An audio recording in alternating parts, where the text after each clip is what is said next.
Starting a business can seem like a daunting task, unless you have a partner like Shopify. They have the tools you need to start and grow your business. From designing a website to marketing to selling and beyond, Shopify can help with everything you need. There's a reason millions of companies like Mattel, Heinz, and Allbirds continue to trust and use them. With Shopify on your side, turn your big business idea into... Sign up for your $1 per month trial at shopify.com/special offer.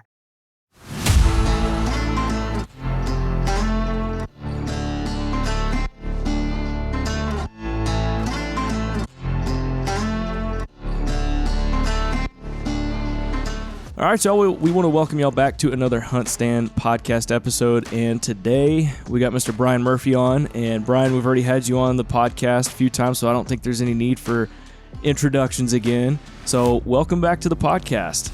Glad to be with you today.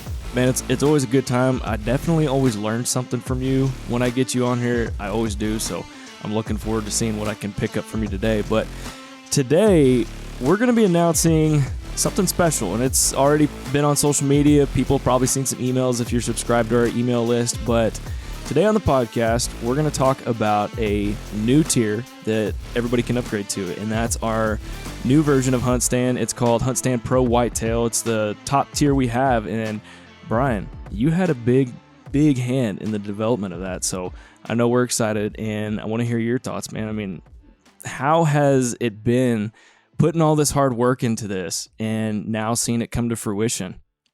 Well, I tell you, Will, as a deer biologist, I couldn't be more proud and more excited to share a couple of these new tools that I had a hand in developing, because, you know, as a career, 35-year long deer biologist in the outdoor industry, my goal since a child was to work in this industry and work with deer and to help teach other people about deer. I'm a deer geek, deer scientist, if you will, by training, but also a deer hunter. Yep. And so, I've enjoyed that opportunity. And when I first joined the HuntStand team a couple of years ago, our CEO, Lanford Holloway, he one of the key reasons he wanted me on the team was to bring some whitetail expertise and some new functionality to the app to further assist whitetail hunters. And so this new tier has been in the work for over a year. And a couple of the products that I have helped create, which we'll talk about today, have literally consumed me nights and weekends and hundreds of hours over the last year as I dove through the data and really helped crunch these things. So I am super excited to talk about not only all 6 of the new features in the Pro Whitetail tier, but the 2 that I specifically helped create. Those being the new nationwide whitetail rut map and a new revolutionary whitetail forecasting tool that will give hunters an idea of deer movements over an upcoming 7-day period, much like a weather forecast. Yeah. And I got to say, I know quite a few members on our team have already gotten to use this tool within the past 2 weeks of this launching. And I mean, the whitetail activity forecast layer or tool, that whatever you want to call it on the app, has been spot on, man. Spot on. So that's pretty cool to see. Yeah, that's encouraging. And frankly, I'm not surprised. And the reason I'm not surprised is, we built this thing the correct way, and that's not an easy thing to do. When I was first tasked with coming up with a deer movement predictive tool, something that would tell hunters how likely it is a deer is going to move a given time of day or a given day over a 7-day period, that's not an easy thing to do. No. Because there are so many things that come into play with what drives a deer to move, and some of which we'll never know, frankly. I mean, there's no perfect tools. But really the first step in that was understanding the individual deer breeding chronology or rutting pattern for each individual area of the United States. Because until you have that breeding data, you can't then predict deer movements across a season with any precision. So the first thing we had to do was build this nationwide rut map. So that was really the first step in creating the activity tool. So the whitetail rut map, basically in brief, is, again, a detailed 2-week peak rut period for every single county or parish or other geographic designation in the United States in which whitetail deer reside. Well, about 98% of those. So we got 43 states of the lower 48 mapped to that level. So that then allows us to look at kind of what that tells us about the breeding chronology of whitetail deer at a local level. Okay. Most of the models that other hunters or other apps may use typically only apply one or two, weather criteria or maybe some moon phase stuff, and they apply it to all deer herds everywhere, regardless of when that deer herd breeds. And that's just not a valid approach. Right. And I've even seen that, and I won't name the apps that I've used, but I've used other apps before, and I'll be in a certain area, and I mean, it's just been way off, and that makes sense hearing you say that now. Yeah, I mean, if you're in Iowa, for example, and they say, hey, the second week of November is the peak of the rut and deer are doing this, well, that makes sense. However, if you live in the deep South or, parts of Florida, the Carolinas, your rut may be over. It may not have even started yet. Yeah. And in fact, what our rut map project showed to us, which shocked even me, I knew there was incredible variation. But what it showed was that across the U.S. Alone, the earliest rut date until the latest rut date spanned 210 days. In other words, 7 months of rut variation. And in fact, it bridged 9 different calendar months. So there was a rut occurring in the United States from July to March somewhere in our country. So to apply a single set of criteria to a November rut is just not a valid way to approach this exercise. So we reached out to the 43 states. Thankfully, many of the state deer program leaders are personal friends of mine. I've worked with them for years. So I was, fortunate to get, a ready audience of deer biologists willing to provide their data. And a lot of hunters will wonder, how do we know this kind of information? Well, the most reliable source of deer breeding information is what we call conception data or fetal data. Mm-hmm. That's simply where pregnant does are harvested. They have fetuses in them. Those fetuses can be removed and measured. And that measurement tells us how many days old that fetus is at the time the doe was harvested. We can then simply backdate that number of days to the date the doe conceived. Very accurate, very reliable. The science has been around a long time. So we can then plot a particular breeding pattern for a deer herd and look at that peak rut and that so-called second rut. And we can actually understand, precisely. And a lot of hunters also think that the rut varies considerably year to year in their area. How can you have a rut map if it changes every year?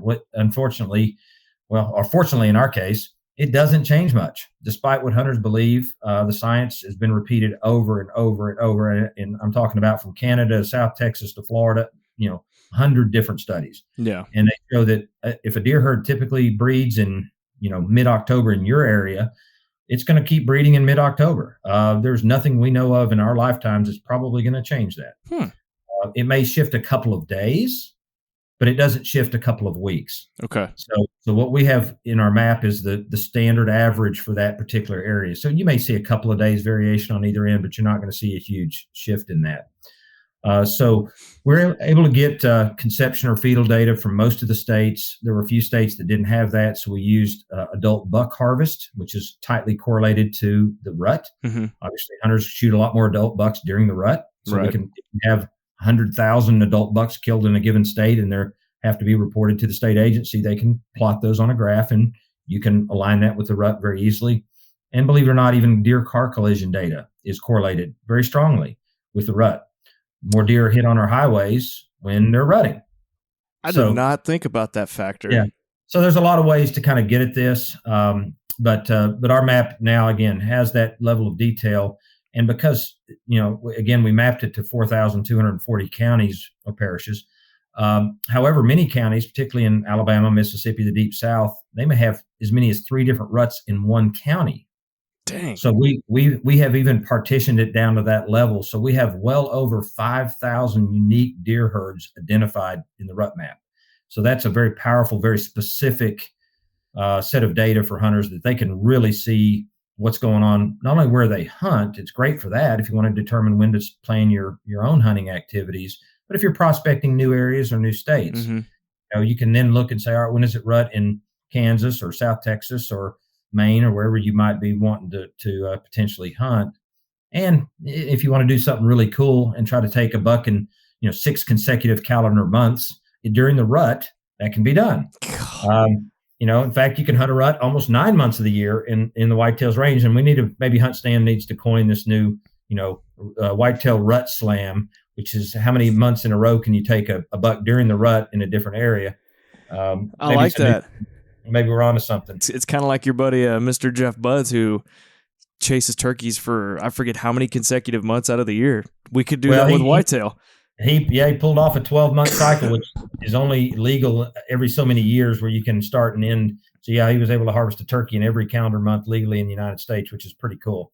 Man. So we can start a new one with whitetails during the rut, and Florida holds the distinction of having the most variation, and it's because of their southern latitude. We can go into great depth on why that is, but not surprisingly, you can literally start hunting in southern Florida in July and finish in the Panhandle in late February, early March. Yeah, and hunt a rut every month. So pretty cool there.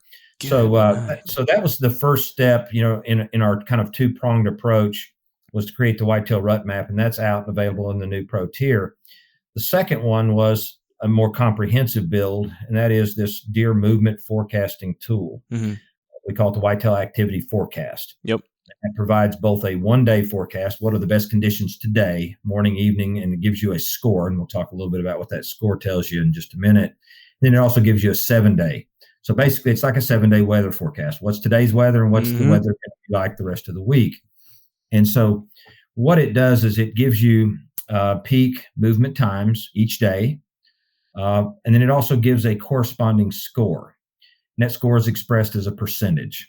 And so next to each, let's say, for example, on Tuesday at 6 p.m. is the peak movement time, and you get a 67% score. What that means is, on a perfect scale of 100%, that 67% doesn't mean you have a 67% chance of seeing a deer. Yeah. What it tells you is that of all the perfect variables that we possibly know of, that we have baked into this model, that 67% of those are in your favor as a hunter. So that kind of gives you a relative kind of idea of, all right, 2/3 of all the perfect variables are in my favor at 67%. Okay. If you got to get up into the 70s, 80s, 90% range, you're talking about almost perfect conditions. And those will likely be associated with, something around the rut, pre-rut, peak rut, post-rut, during that really active period of the year. So those scores, again, tell you, the best time of that day and the best days of that week. But what's important here is that if you happen to enter a situation where you have, let's say, again, Tuesday afternoon at 6 p.m., it tells you it's 82%. That's a really strong score. A lot of things are in your favor, probably. So there's probably a good likelihood that other days that week are almost that high. So it could be that many days that week are worth hunting. So It's not about only one day to hunt each week. So look not only at which day it has the highest score, but what the general scores are for the week and what that tells you as well. So pretty cool stuff. So in the whitetail rut map, a lot of the science that's back behind that is included into this whitetail activity forecast, correct? Correct. Yeah. Again, we couldn't even start to predict with precision deer movements unless we knew what that individual deer herd's breeding chronology looked like. In other words, when it went through the pre-rut, the rut, the post-rut, the second rut, because those breeding-related behaviors drive movement more than any single weather variable that we know. Okay. But they're gonna move around the rut period regardless of environmental conditions, because they have to. That's what they do. So that was a key underpinning of the whitetail activity forecast, was that site-specific rut data. So in addition to that, with this whitetail activity forecast, with that percentage, and I know you're talking about some of the other perfect scenarios, perfect situations, the ideal day. What were some of the other factors aside from the whitetail rut map that are included in that to get you that percentage? Yeah, so we have actually almost 15 different variables worked into the model. Okay. And so we have obviously the rut data, which in other words, the each individual deer herd's pre-rut, rut, post-rut, all the different phases of the breeding period, and what we know about how deer move around those periods of the season for them. We also have what we call a temporal or a time variable. Okay. Because we have good data from collared deer research that shows that there are changes in deer movements based on evening versus morning patterns as the season progresses. And it's not a straight up or straight down. We kind of typically cycle out of an evening pattern before the pre-rut, heavier evening dominated around food sources pattern.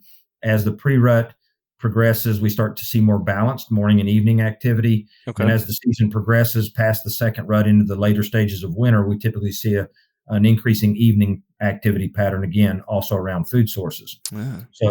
So we have the breeding data built in. We have a time variable built in, time of day. And then we start adding all the environmental things. Okay. So we look at barometric pressure. We look at temperature, wind speed, humidity, all kinds of different variables, all the weather variables that have any science that back them in terms of their impact on deer movement. And we're calculating those in real time. So when we give a forecast for a week, just like you need to check your weather forecast regularly, even if it says it's going to rain 7 days from now, you're going to check that because that can change. Oh, yeah. And because our model draws on 11 different data sources, every time a hunter clicks on whitetail activity forecast for their area, 11 different databases are touched, and data is compiled in real time right then. So it could literally change on the fly in minutes. Wow. If you're in a period of settled weather, nothing much is changing, it's not going to change much. However, if you got a passing front or an approaching front or really unsettled weather conditions, I would certainly encourage hunters to check their activity scores very frequently because it's changing to keep up with how the weather is changing to be the most accurate. So, it's an incredibly powerful tool. Like I said, and no one has ever, I can assure you, because I picked apart all the other models that other apps or other sources have used, and none of them are even, I hate to say, on the same stage with the depth of science and complexity. We are blessed at HuntStand that we have, our chief technology officer, who is a PhD mathematician, who can take all this biological data and impacts that I've drawn on throughout my career and through the research that I've gleaned. But I could then turn over all that weighted stuff to a mathematician to build a model. And so there's no hunter out there I haven't met yet anyway that can crunch tens of thousands of data combination of all those variables in real time. That's what we've done for hunters. It's just made it easier for them to just look at through the app and determine when the best times are to hunt in a particular day or a particular day of the week. Wow.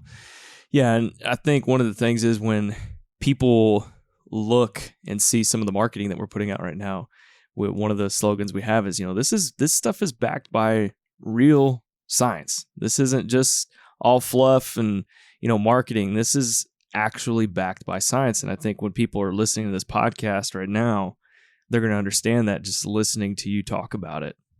Well, and as much as, I guess I'll get credit for creating this thing because my name's on it, but I can also say that I have collaborated with about a dozen of the top deer minds in our nation. A lot of the most esteemed deer professionals, PhDs, and others at academic universities and free, private folks. I sought out to create the best model possible, so I didn't want to fool myself into believing I had all the right answers from the get-go. This was a complex build. Oh, yeah. So, I wanted to get good thought, stimulating discussion going with some people that I respect, some of my colleagues. And so I reached out to, almost a dozen different folks, some with 40 and 50 years of experience in deer research. And so I said, hey, this is my logic framework of how I'm going to build this model. Do you agree? How would you do this? How would you approach that? What would you include? What would you not include? What kind of weight should we give to these various variables based on what the science says or we think it says? So this was not some haphazard sort of just throw a few things in a box and shake it and see what comes out the other side. I can tell you I've got a few new circles under my eyes for the amount of hours that I have spent, working on this thing. And because, I want to be proud of it. I mean, anybody does it, build something, but I've spent, like I said, 35 years of my career working with whitetail deer. The last thing I want to do is put out something I can't be proud of. And so I'm incredibly proud of this. And I'm grateful that so far, almost everybody that has used it in the last couple of weeks during the early testing has been amazed. They've been, wow, that has been spot on within minutes generally of what I'm seeing in the field. And I shared with you right before this call. Yep. I was just at a local friend of mine who's my local bow tech. I was getting my peep sight readjusted, and he's an absolute, 68-year-old, longtime deer veteran. Spends every day in the woods. And he said, Brian, I'm a little bit confused. He said, I've been going the last mornings and evenings and seeing a lot of deer. And he said, this morning I didn't see anything. He said, then when I was running some errands between 10 and 11 o'clock, he said, there were deer everywhere. And I just smiled to myself because I had checked the forecast for today for our county. And I said, hey, come here and look at this. And he's not a HuntStand user. He's an older guy, doesn't use technology. And I said, hey, come here and look at this. I said, read what my activity forecast said was today's peak movement time. And he looked at it and put his glasses on. And he said, 10 a.m. And then he just had this dumbfounded look like, how did you do that?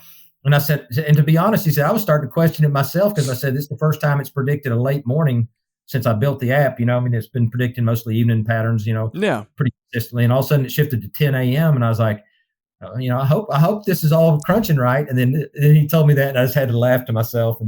And so it's not a perfect tool. And the fact is, it never will be, because there's a certain amount of deer movement that we can't explain. Right. And it could be that, a farmer drove through the woods or the pasture at the wrong time and bumped them, or a coyote bumped them, or they just got the interest to get up that hour and go have eat under a white oak acorn tree at noon for some crazy reason. I mean, some of these things we can't explain, but we do think, based on science and the conversations I've had, that we can explain about 70% of what makes a deer move. Yeah.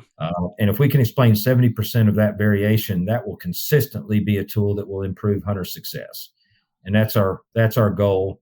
And one thing that we're blessed, we kind of almost have a closed data loop in the HuntStand ecosystem, because we have a couple of million users, and a percentage of those folks voluntarily record in the app observation data, what they're seeing, what they're harvesting. Yep. And we can amalgamate those data and not look at them individually. We don't want to know what Fred killed in South Texas or Sally killed in North Carolina. Right.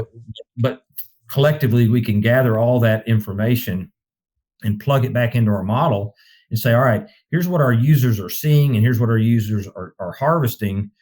Do those peak times match the peak times in our deer movement model? And if they don't, then we can tighten that up and we can figure out what we're missing. So it's a beautiful opportunity for real science, the way the model's built now, based on real science, mixed with citizen science from our own users.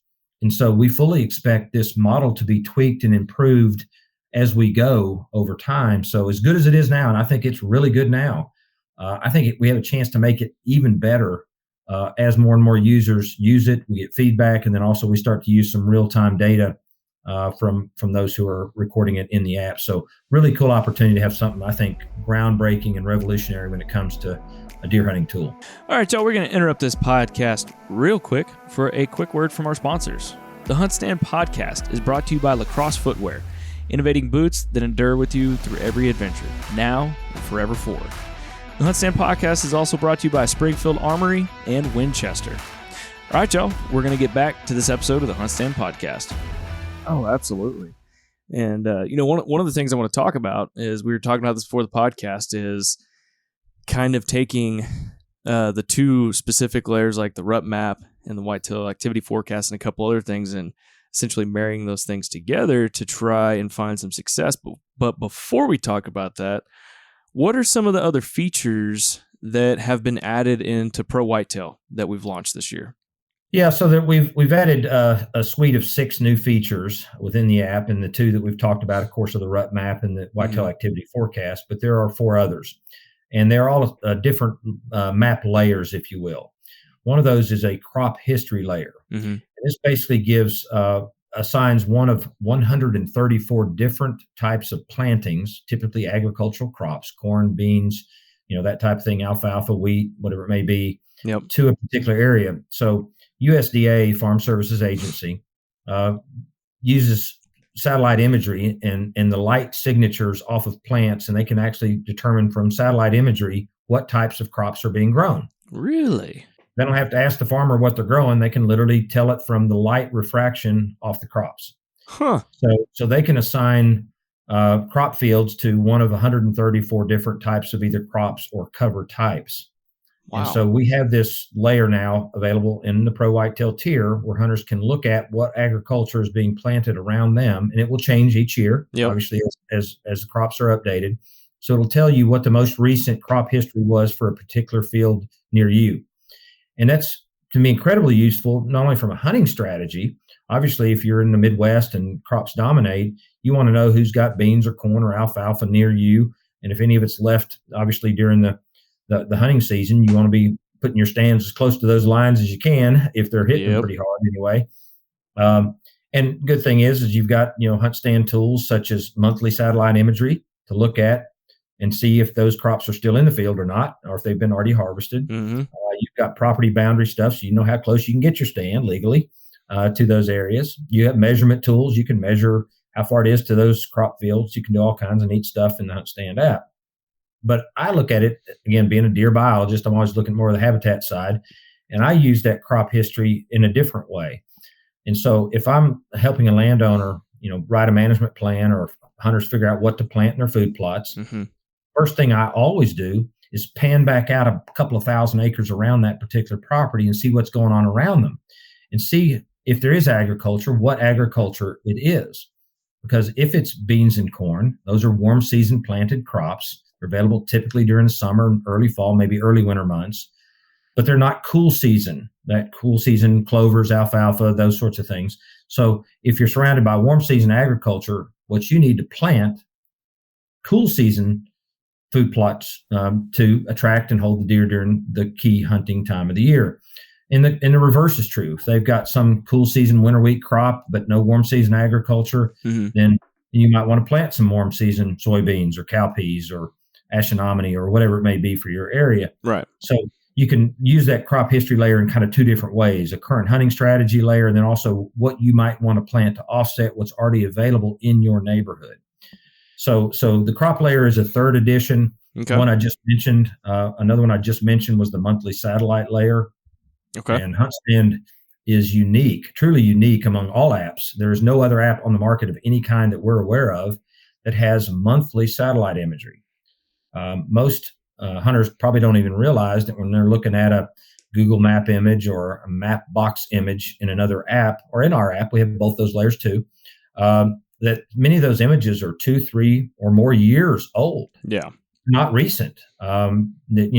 These photographs aren't taken every year or even every 6 months, particularly in rural America where most hunting occurs.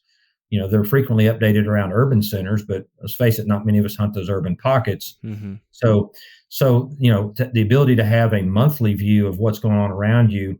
Let's say, for example, you recently cleared some of your forest and planted a food plot and you want to see it, measure it, or you had a clear cut, or you had a massive burn.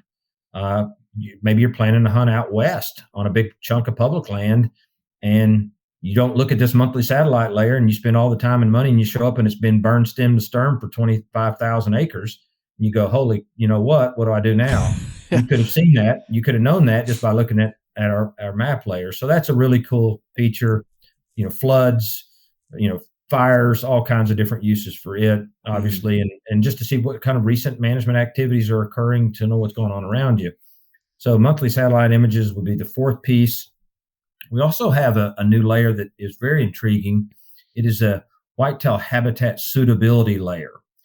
And so this is a third-party company that we partnered with, a geospatial company that has some hunters involved, and they took it upon themselves to classify different types of vegetation throughout the United States, and can assign different levels of habitat suitability to each of those plant community types. Okay. So, for example, a fairly recent cutover area that is actively growing in forbs and low growing vegetation would be highly attractive to deer. A lot of groceries out there. Yeah. Compare that to a 50-year-old mature hardwood forest with no sunlight hitting the ground, apart from a few acorns and hard mast in the fall. That's pretty much a desert. So it basically can take all the different cover types, fields, forests, edges, and create a layer, a heat-coated, color-coded layer that hunters can use to look at the inherent habitat characteristics in a given area and determine if they're higher or lower for whitetail deer. And where that can really come into play is if hunters are, looking at, particularly public land, big blocks of public land, you don't know where to start. All right. You got a 5,000 acre public hunting area and you're going to go hunt it. And you don't even know where to start. You could zoom in and use this tool to identify the hotter, redder zones, if you will, the more preferable areas for habitat, and more likely find more deer, higher deer densities, and probably better deer quality in those areas because of improved nutrition. And again, if you're planning to hunt out west, or you do hunt out west, you're often hunting big blocks, 50,000 acres, 100,000 acres of public land in some cases. And this will help you drill down to where those vegetative components are most preferable for whitetail deer, or in deer in general. So it would work for mule deer, elk, and that sort of thing just equally well, because all cervids, all deer family kind of use the same habitat characteristics. So that's a neat new layer as well. And finally, we have obtained yet another satellite image layer from USDA Farm Services Agency, which is absolutely breathtaking in its clarity. I have been continually amazed. I've looked at several of the hunt areas or parcels that I've saved in HuntStand that I frequent, from Texas to the Midwest, all over. And in almost every case, it was the most vivid map view of that property that I have ever seen. The clarity is just amazing. And they update that no less than every 2 years, which actually is pretty frequent for the quality that it is. Wow. And so if you're looking for that crystal clear, I'm talking about tack sharp, look at deer trail from the sky sharp, that layer probably is going to be something you want to take a look at. So we now offer 4 different satellite map views in HuntStand, if you get the Pro Whitetail upgrade, of course. So we have standard Google image, which most of the apps out there provide, and that can often be quite good. We offer app box view, which is another satellite. We also offer the monthly satellite view, which is unique to us. And then now this USDA Farm Services aerial imagery layer, which is also going to be unique to the HuntStand app. So yeah, you can toggle between all these different satellite views of a given property very quickly in seconds, and determine which one provides whatever level of detail and clarity you need. And that's the beauty of it. You don't have to just rely on one. You can just bounce back and forth and find the one that is best for your particular hunting area.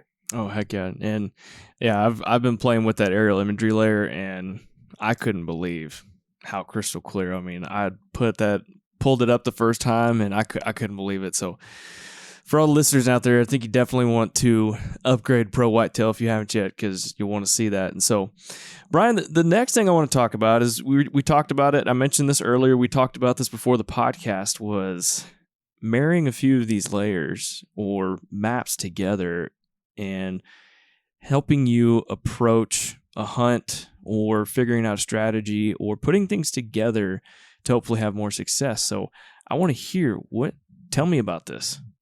Yeah. So, there are many ways to use multiple tools within the HuntStand ecosystem or platform together. And I think any current HuntStand user, I would bet that probably the most frequently used thing or tool they currently use is the hunt zone, the wind indicator, right? Because that's going to tell us what stand to hunt that day. Right. So that's an absolute go-to. If you're not using that, well, then I'm not sure why, because that is a wonderful tool, and I use it almost daily during the hunting season.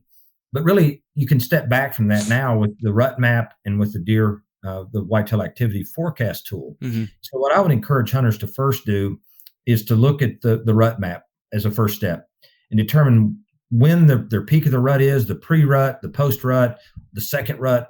Kind of break down their season, because their hunting strategies and where they want to hunt on a given property may change with each of those phases of the breeding season. We know that, we typically will hunt the pre-rut. That's a period of increased deer movements. So you want to get where you got good visibility. You're going to see a lot of deer moving and trolling, bucks trolling for does. It's kind of the action before the real action, if you will. And so, and vocalizations, grunt calls work well. So you can kind of fine tune your strategy. Peak of the rut, often you hit that lockdown phase, and you may have to shift to heavy cover because those old bucks are going to be tending those does in thick cover. So you may have to shift your strategy again. As you kind of come out of the peak of the rut into what we call the waning rut, then you might want to kind of move back to that almost pre-rut sort of strategy. And then as you enter the second rut in the late season, you're going to be shifting your strategies all throughout the season. So first thing is understand and to kind of break your season into different chunks and then adapt there. Second thing is then to use, once you've selected, all right, I'm going to hunt the pre-rut, and I'm going to do these certain things.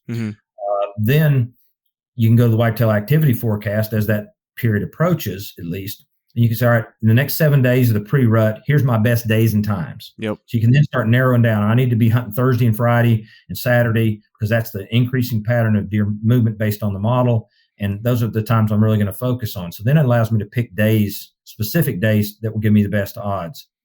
Then I say, all right, now which stands am I going to hunt? So then I go to the hunt zone and I overlay hunt zone on all the different stands in that on my property and say, all right, these are the best stands for this day based on this model, based on this time of the year, based on the rut map. So it's about putting all those pieces together to just really drill down to say, all right, here's the stand, the day of the week, the time of the year. I mean, bam, bam, bam. I've got all the three pieces of the puzzle I need to give myself the best chance possible. And that's what it's all about. We all have limited time. I used to be of the belief that hunting was just simply a matter of seat time on a deer stand. If you just hunt a lot, you're going to be successful. And to some extent, that's true. But I have since learned with a little gray hair and a few battle scars that hunting very specifically the right stands at the right time, I can hunt actually less and be more successful. And so I have gotten a little wiser, I think, with my age and now these tools. And that's basically what we did. Will, you're on the HuntStand team. We're all hunters. We sit around and talk about this stuff all the time. What can we do? What tools can we provide? What things are missing in terms of making the whitetail hunter's experience richer, more memorable, more successful? And these tools are just, some of those things in a queue. And we have other ideas coming. That's the beauty of it. Yes. We never stop dreaming and thinking. And we've got a great team in HuntStand and a right balance of, I think, dear people with the technology side that can build what we can dream. And that's a beautiful marriage and something that's very refreshing to me.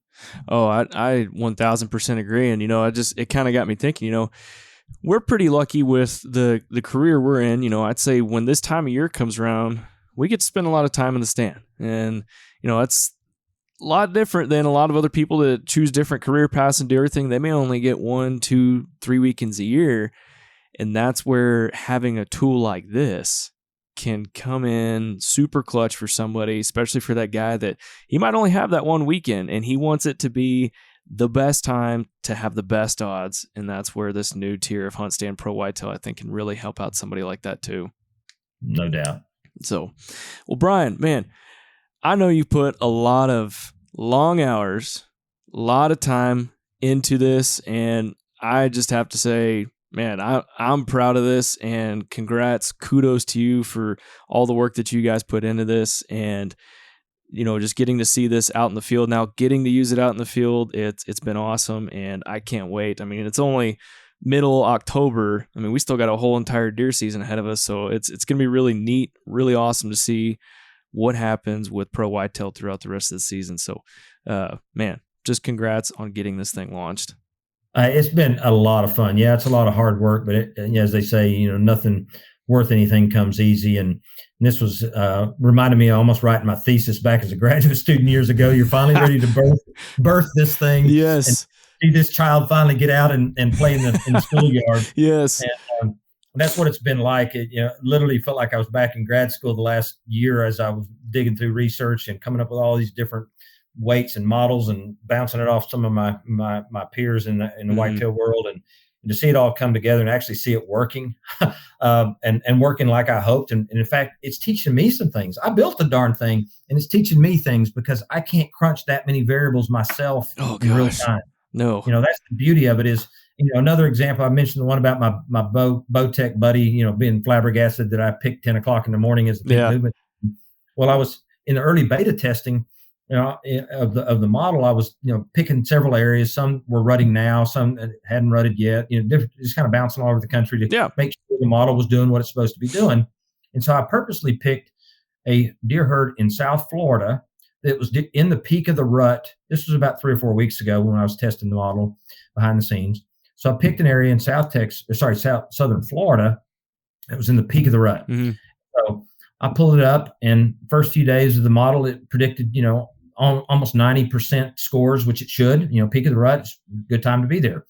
And then all of a sudden, it shifted to like 61% scores. I mean, low. That's a pretty low scores as you approach 50% and below. That means almost half the variables are working against you. And I thought, how could that be? what am I missing? What's going on with the model? Is there a bug? I started to get a little wrench in my gut, like, uh-oh. And then I started looking at one of the other screens I haven't mentioned in the whitetail activity forecast is all you can toggle up, and all the weather variables that I mentioned earlier come into play, and you can actually see them. And then all of a sudden I looked, and what it was picking up on was the approaching hurricane. Oh. And it was projecting 65 mile an hour winds. And I have a wind component built into the model that above a certain speed, it really starts to penalize you because the data suggests that. And once you get above about 30 miles an hour, deer activity starts to drop off very quickly. In most areas. Now, if you're in South Dakota or Wyoming, maybe not, but in most of the whitetails range, very high winds are detrimental to deer movement. They just get a little goosey. And so it picked up on that perfectly. And I can assure you, if you wanted to hunt 65 mile an hour winds, I doubt you would have been highly successful in your hunt.